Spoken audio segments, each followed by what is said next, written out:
Let me thank all of you for being here. I want to thank all of my colleagues for being here today. Especially, I want to thank the members of the Iraq and Afghanistan Veterans Association who've been very helpful throughout this process. Nearly 4 years ago, we lost a young man by the name of Clay Hunt. He was someone who followed his heart, served his country, and sought to help others. Keeping his memory alive, Clay's parents, Susan and Richard, fought for a law to help veterans who face the same obstacles that he did.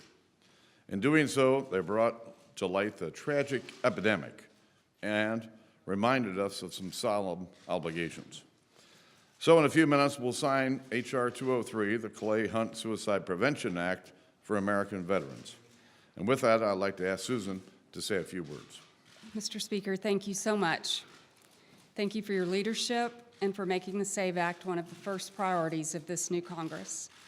Thank you to Senator McCain and Senator Isaacson, Congressman Walz and Chairman Miller, and the many other congresspeople from across the country who have joined us over the last year as sponsors of this important bill. Richard and I have been so moved by the support you have offered us as we have met with you this year. We are thankful that both Republicans and Democrats have put aside any partisanship and have passed this bill unanimously in both the House and the Senate so quickly. Thank you. I also want to thank the Iraq and Afghanistan Veterans of America for their leadership on this. Couldn't be standing here today without them.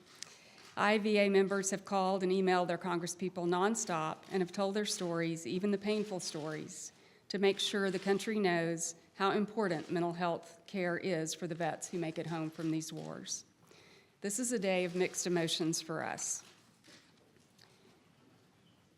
I'm sorry and sad that when our son needed the mental health care that he was promised when he joined the Marines, that it wasn't there for him. But today our government is taking a very important step in honoring its promise to our veterans. It is too late for Clay, but we can help, we can save the other vets who need care.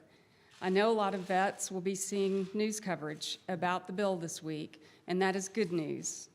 I want our vets to know that we care about you and your life, and that is why we have fought all year for you to get this bill passed and to get you the care that you deserve. So please don't give up, don't lose hope. If you need help, ask for it, and trust now, we trust now that it will be there for you. America is a nation that's full of hope. Today, I pray that we have started to give that hope back to our veterans. Thank you. First, let me thank Clay's parents for joining us today. I know these past few years have been exceedingly difficult. I hope the act we commemorate today will bring some comfort.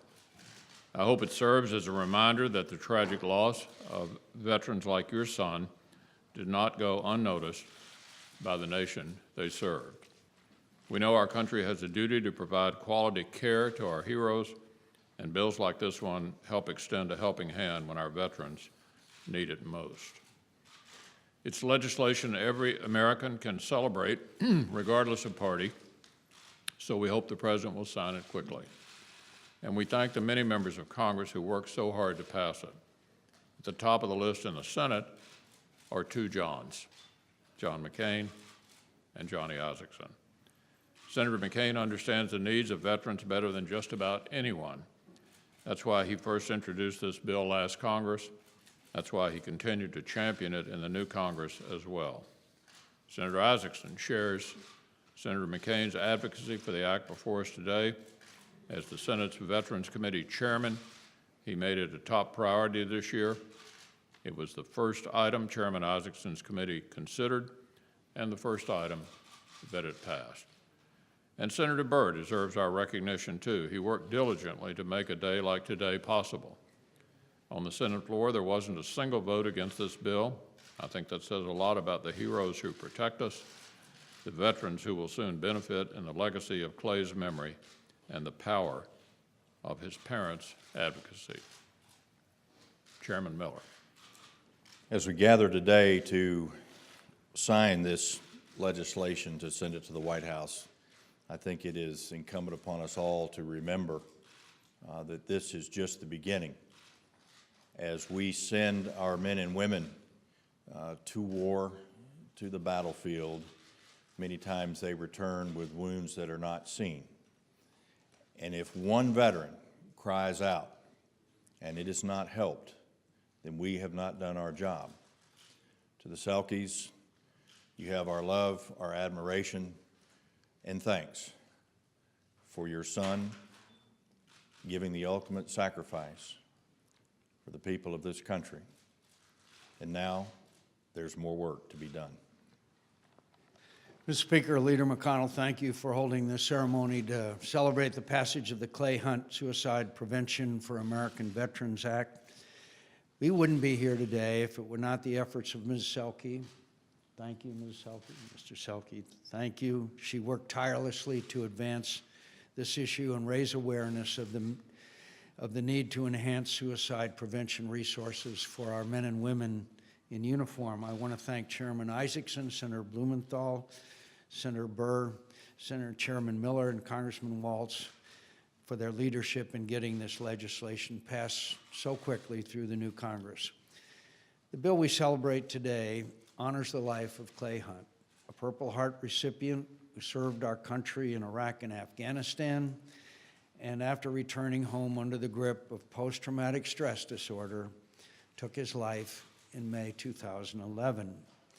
Clay's story has directed attention on and inspired action to help all of those veterans who have suffered from the serious shortcomings of our VA healthcare system. Every single day, approximately 22 American military veterans commit suicide. Over 8,000 veteran suicides each year.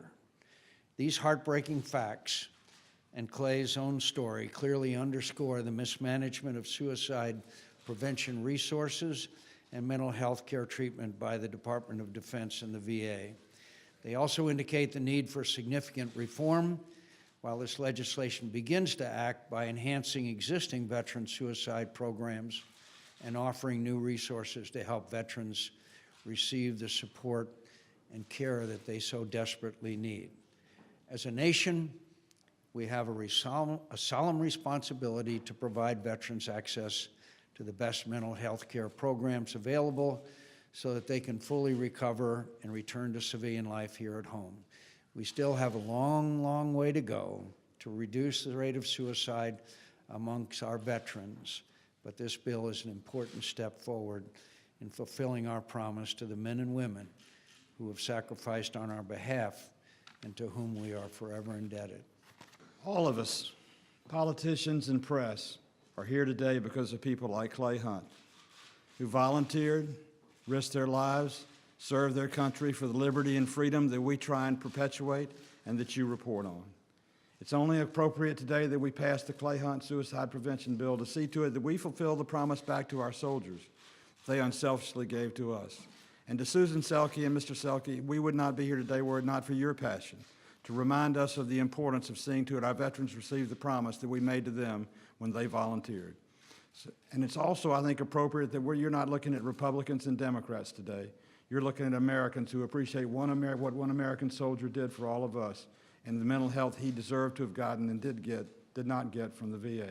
We commit that we'll have a Republican and Democrat bipartisan approach to see to it our veterans get the benefits they deserve and reward them for the service they unselfishly volunteered for all of us. May God bless our country, and may God bless our veterans. To Richard and Susan, thank you for turning a personal tragedy into a mission to improve the care of others. America thanks you for that, and I want to personally thank you for having the privilege of knowing your son, Clay.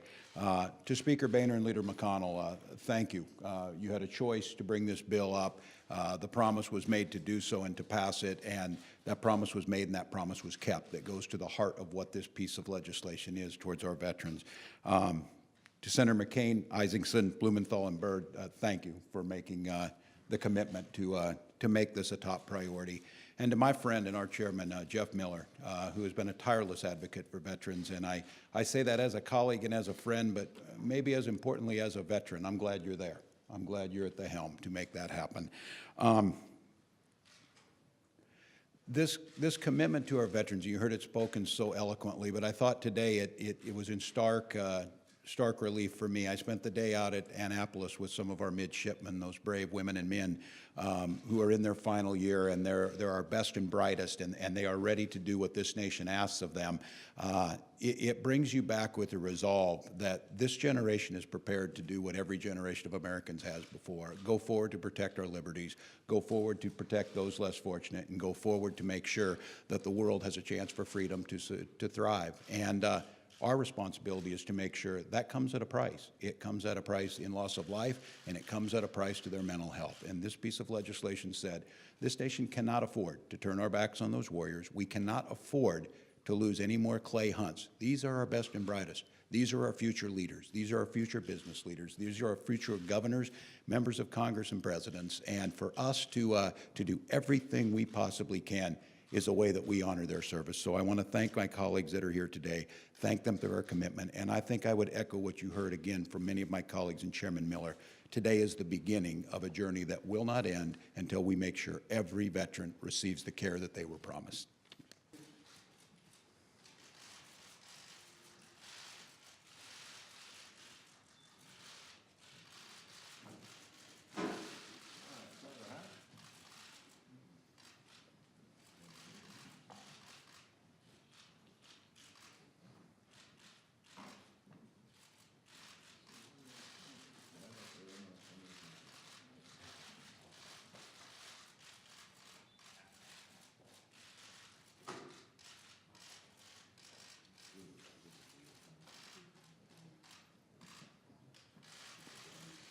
Thank you, everybody. Senator, well done. Let me know when I'm ready to help you. Great.